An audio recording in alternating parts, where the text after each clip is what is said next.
Hi hello ನಮಸ್ಕಾರ. ನಾನು ನಿಮ್ಮ ರಮಾಶ್ರೀ ನಾಡಿಗೇರ್. ಇವತ್ತು ಮತ್ತೊಂದು ಸಣ್ಣ ಕಥೆಯೊಂದಿಗೆ ನಿಮ್ಮ ಮುಂದೆ ಬಂದಿದ್ದೀನಿ. ಕಥೆ ಹೆಸರು ಎಲ್ಲರಂತಲ್ಲ ನನ್ನ ಗಂಡ. ಅಂಜಲಿ ಬಸ್ ಇಳಿದು ಭಾರವಾದ ದಿನಸಿ ತರಕಾರಿ ಬ್ಯಾಗನ್ನು ಹಿಡಿದು ನಿಧಾನವಾಗಿ ನಡೆದು ಬರುತ್ತಿದ್ದಳು. ಹತ್ತಿಕೊಳ್ಳುತ್ತಿದ್ದ ಬೀದಿ ದೀಪಗಳು ಗಂಟೆ 6 ಎಂದು ತೋರಿಸುತ್ತಿತ್ತು. ಬಸ್ ಸ್ಟ್ಯಾಂಡ್ನಿಂದ ಮನೆ 3/4 ಕಿಲೋಮೀಟರ್.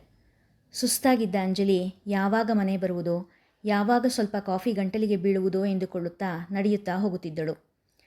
ಕೈಲಿದ್ದ ಬ್ಯಾಗ್ ಭಾರವಾಗಿದ್ದರಿಂದ ಆ ಕೈನಿಂದ ಈ ಕೈಗೆ, ಈ ಕೈನಿಂದ ಆ ಕೈಗೆ ಬದಲಾಯಿಸಿಕೊಳ್ಳುತ್ತಾ ಮನೆ ಕಡೆ ಹೆಜ್ಜೆ ಹಾಕಿದಳು. ಮನೆ ಗೇಟ್ ತೆರೆದು ಬರುವಾಗ ವರಾಂಡದಲ್ಲಿ ಕುಳಿತಿದ್ದ ಗಂಡ ಮತ್ತವನ 3 ಜನ ಸ್ನೇಹಿತರು ಕಣ್ಣಿಗೆ ಬಿದ್ದರು. ಅದರಲ್ಲೊಬ್ಬ, ಸಮರ್ಥ, ಅತ್ತಿಗೆ ಕೈಲಿರೋ ಬ್ಯಾಗ್ ಭಾರ ಇದೆ ಅನಿಸುತ್ತೆ ಕಣೋ, ಇಸ್ಕೊಳ್ಳೋ ಎಂದ. ನನ್ನ ಹೆಂಡತಿ ನಿಮ್ಮ ಮನೆಯವ್ರ ಥರ ನಾಜೂಕು ನಾರಿ ಅಲ್ಲಪ್ಪ. She can handle everything. ಎಷ್ಟು ಚುರುಕು, ಎಷ್ಟು ತಾಳ್ಮೆ ಗೊತ್ತಾ ಅವಳಿಗೆ ಅಂತ ಹೇಳುವಷ್ಟರಲ್ಲಿ ಅಂಜಲಿ ಮನೆ ಬಾಗಿಲು ತಲುಪಿದ್ದಳು. ಈಗ ಬಂದ್ಯಾ ಅಂಜು? ಚಂದು ನಮ್ಮನೇಲಿ ಮಲಗಿದ್ದಾನೆ. ನೀನು ಸ್ವಲ್ಪ ಮುಖ ತೊಳ್ಕೊಂಡು ಕಾಫಿ ಕುಡ್ದಾದ್ಮೇಲೆ ಕರ್ಕೊಂಡು ಹೋಗು ಅಂದರು ಪಕ್ಕದ ಮನೆ ಭಾಗ್ಯಮ್ಮ. ಅವಳ ಕೆದರಿದ ತಲೆ, ಅಸ್ತವ್ಯಸ್ತವಾದ ಸೀರೆ, ಬಾಡಿದ ಮುಖ ನೋಡಿ ಅವರಿಗೆ ಅಯ್ಯೋ ಎನಿಸಿತು. ಸೀದಾ ಒಳಗೆ ಬಂದ ಅಂಜಲಿಗೆ ಮನೆಯಲ್ಲಿನ ಅವ್ಯವಸ್ಥೆ ನೋಡಿ ಎಲ್ಲಾದರೂ ಓಡಿ ಹೋಗೋಣ ಅನ್ನಿಸಿತ್ತು. ಅಡಿಗೆ ಮನೆಯ ಸಿಂಕ್ ಇನ್ನೂ ನನ್ನೊಳಗೆ ಏನನ್ನೂ ತುಂಬಿಸಿಕೊಳ್ಳಲಾರೆ ಎಂಬಂತೆ ಇತ್ತು. ಮನೆಯಲ್ಲಿರುವ ಲೋಟಗಳೆಲ್ಲ ಸಿಂಕ್ನಲ್ಲೇ ಇತ್ತು.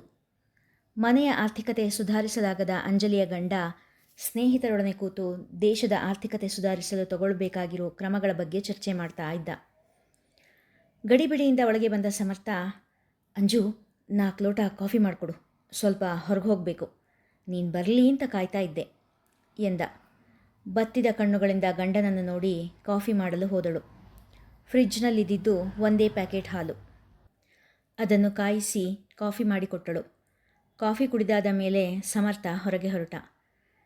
ಅಂಜು, ನಾನು ಹೋಗಿ ಬರ್ತೀನಿ ಅಂತ ಹೇಳೋಕೆ ಬಂದ ಸಮರ್ಥನಿಗೆ 1 ಲೀಟ್ರು ಹಾಲು ತಂದು ಕೊಟ್ಟು ಹೋಗಿ ಎಂದಳು. ನಂಗೆ ಅದೆಲ್ಲ ಕೆಲಸ ಹೇಳಬೇಡ. ಬೆಳಗ್ಗಿಂದ ಮನೇಲೇ ಇದ್ದು ಬೋರ್ ಆಗಿದೆ ನನಗೆ. ಏನೋ ಒಂಚೂರು ಹೊರಗಡೆ ಹೊರಡೋಣ ಅಂದ ತಕ್ಷಣ ಕೆಲಸ ಅಣ್ಸಕ್ಕೆ ಶುರು ಮಾಡೋದೆ. ಜವಾಬ್ದಾರಿ ಇಲ್ಲದೆ ಇರೋ ಹೆಂಗಸು. ಬರಬೇಕಾದ್ರೆ ಹಾಲು ತರಬೇಕು ಅನ್ನೋ ಕಾಮನ್ ಸೆನ್ಸ್ ಇಲ್ವಾ ನಿನಗೆ ಎಂದು ರೇಗಾಡಿ ಹೊರಟೇ ಹೋದ. ಅವರೆಲ್ಲ ಕುಡಿದು ಬಿಟ್ಟ ಲೋಟ ತೊಳೆದು ಕಾಫಿ ಕುಡಿಯಬೇಕು ಅನ್ನುವಷ್ಟರಲ್ಲಿ ಚಂದು ಅಳುತ್ತಾ ಬಂದ. ಅತ್ತೆ, 1 ಲೋಟ ಹಾಲಿದೆಯಾ? ಆಮೇಲೆ ತಂದು ಕೊಡ್ತೀನಿ ಎಂದು ಭಾಗ್ಯಮ್ಮನನ್ನು ಕೇಳಿದಳು ಅಂಜು. ಹಾಲಿದೆ ಅಂಜು, ಕೊಡ್ತೀನಿರು. ಹಾಲು ತರೋಕೆ ನೀನು ಹೋಗಬೇಡ, ಮತ್ತೆ ನಮ್ಮ ಮಂಜು ಕೈಲಿ ತರಿಸ್ಕೊ ಎಂದು ಹೇಳಿ ಹೋದರು. ಅವರು ಕೊಟ್ಟ ಹಾಲನ್ನೇ ಬಿಸಿ ಮಾಡಿ ಮಗನಿಗೆ 2 ಬಿಸ್ಕತ್ ಹಾಲು ಕೊಟ್ಟು ಕೂರಿಸಿದಳು. ತಾನು ಸೀರೆ ಬದಲಾಯಿಸಿ ಮುಖ ತೊಳೆದು ದೇವರ ದೀಪ ಹಚ್ಚುವ ವೇಳೆಗೆ 7 ಗಂಟೆಯೇ ಆಗಿ ಹೋಗಿತ್ತು. ಅಡುಗೆ ಮನೆಯ ವ್ಯವಸ್ಥೆ ಸರಿ ಮಾಡಿ ಅನ್ನಕ್ಕಿಟ್ಟು ಬಂದವಳಿಗೆ ರೂಮಿನಲ್ಲಿ ಹರಡಿದ್ದ ಬಟ್ಟೆ, ಮಗನ ಆಟಾದ ಸಾಮಾನುಗಳನ್ನೆಲ್ಲ ತೆಗೆದು ಓರಣ ಮಾಡುವ ಹೊತ್ತಿಗೆ ಸೊಂಟ ಬಿದ್ದು ಹೋಗಿತ್ತು. ಬೆಳಿಗ್ಗೆ ಮಾಡಿದ್ದ ಹುಳಿಯನ್ನೇ ಬಿಸಿ ಮಾಡಿ ತುಪ್ಪ ಹಾಕಿ ಚಂದುವಿಗೆ ತಿನ್ನಿಸಿದಳು.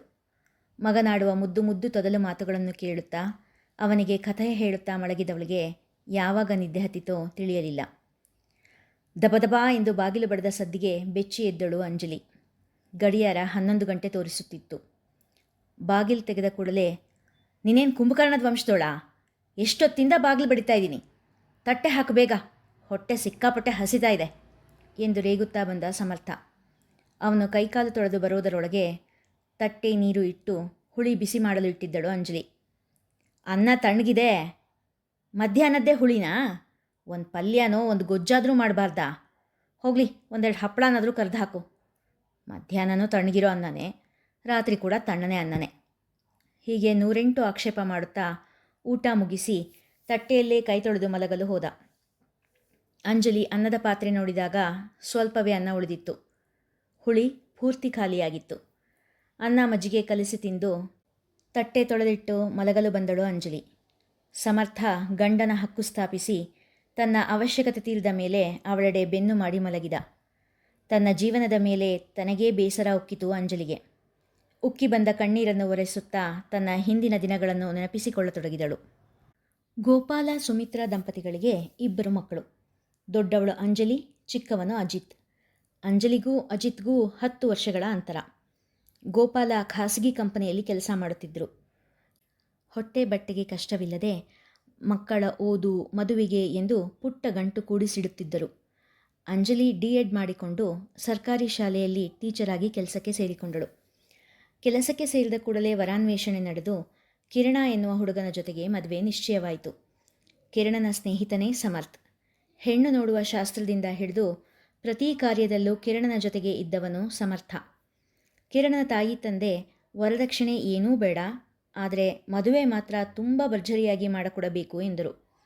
ನಿಶ್ಚಿತಾರ್ಥದ ಉಂಗುರ ಬಟ್ಟೆ ಎಲ್ಲ ಇಂತಿಷ್ಟೇ ತೂಕದ ಇಂತಿಷ್ಟೇ ಬಲೆಯದ್ದೇ ಬೇಕು ಎಂದು ಪಟ್ಟಿ ಇಟ್ಟಿದ್ದರು.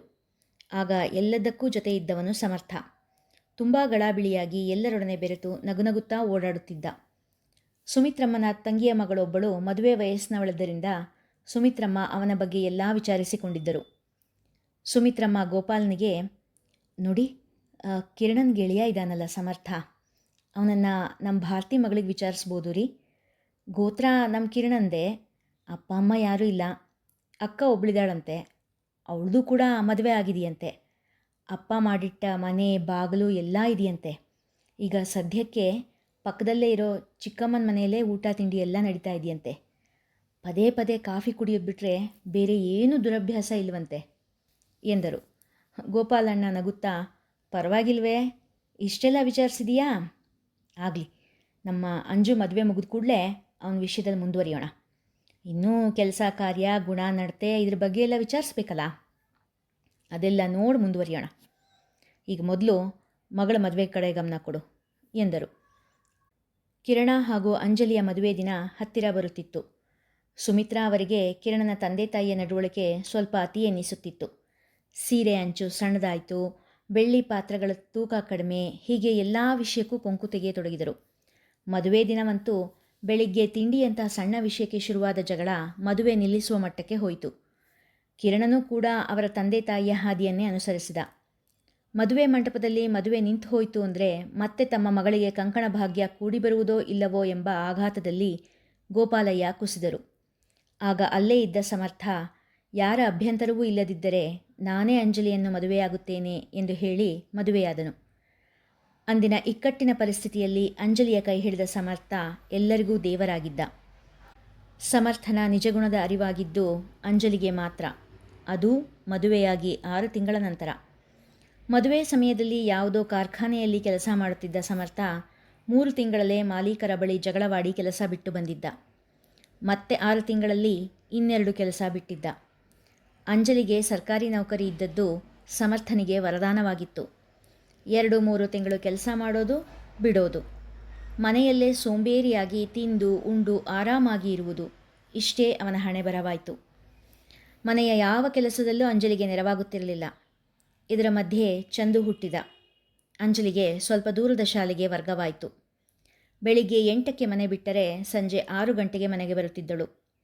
ಮನೆ ಕೆಲಸ, ಶಾಲೆ ಕೆಲಸ, ದಿನಸಿ, ತರಕಾರಿ, ಬಿಲ್ ಪೇ ಮಾಡೋದು ಯಾವುದಕ್ಕೂ ಸಮರ್ಥನ ನಂಬುವ ಹಾಗಿರಲಿಲ್ಲ. ಅಂಜಲಿಗೂ ಸಹಿಸಿ ಸಹಿಸಿ ಸಾಕಾಗಿತ್ತು. ಒಂದು ದಿನ ಕೇಳಿಯೇ ಬಿಟ್ಟಳು, ನೀವ್ಯಾಕೆ ಎಲ್ಲರ ಹಾಗಿಲ್ಲ? ಸಮರ್ಥನದ್ದು ಒಂದೇ ಉತ್ತರ ಬಂದಿತ್ತು, ಇದೇ ಮಾತನ್ನು ಮದುವೆ ದಿನ ಯಾಕೆ ಕೇಳಲಿಲ್ಲ? ಮದುವೆಗೆ ಬಂದು ಯಾರೂ ಮದುವೆ ನಿಂತಾಗ ನಿನ್ನ ಕೈ ಹಿಡಿಯೋಕ್ಕೆ ಬರಲಿಲ್ಲ, ನಾನು ಮುಂದೆ ಬಂದೆ, ಆಗ ಯಾಕೆ ಕೇಳಲಿಲ್ಲ ನೀನು? ಎಲ್ಲರಂತೆ ನೀನಿಲ್ಲ ಯಾಕೆ ಅಂತ. ಆಗ ನಿಮಗೆ ಅನುಕೂಲ ಆಗೋ ಹಾಗಿತ್ತು, ಅದಕ್ಕೆ ಸುಮ್ಮನಿದ್ರಿ. ಈಗ ಅನುಕೂಲ ಆಗೋ ಹಾಗಿಲ್ಲ, ಅದಕ್ಕೆ ಈ ಮಾತು ಅಲ್ವಾ ಎಂದ. ಅಂದಿನಿಂದ ಅಂಜಲಿ ಅವನಿಗೇನೂ ಹೇಳಲು ಹೋಗುವುದಿಲ್ಲ. ಪ್ರತಿ ಬಾರಿ ತನಗೆ ತಾನೇ ಹೇಳಿಕೊಳ್ತಾಳೆ, ಎಲ್ಲರಂತಲ್ಲ ನನ್ನ ಗಂಡ. ಇಲ್ಲಿಗೆ ಈ ಕಥೆ ಮುಗಿಯಿತು. ಕಥೆ ನಿಮಗೆ ಇಷ್ಟವಾಗಿದೆ ಅಂತ ಭಾವಿಸ್ತೀನಿ. ಇದನ್ನು ಹೆಚ್ಚು ಹೆಚ್ಚು ಜನರಿಗೆ ಶೇರ್ ಮಾಡಿ, ಲೈಕ್ ಮಾಡಿ, ಕಮೆಂಟ್ ಮಾಡಿ, ನಿಮ್ಮ ಅಭಿಪ್ರಾಯ ತಿಳಿಸಿ. ಧನ್ಯವಾದಗಳು.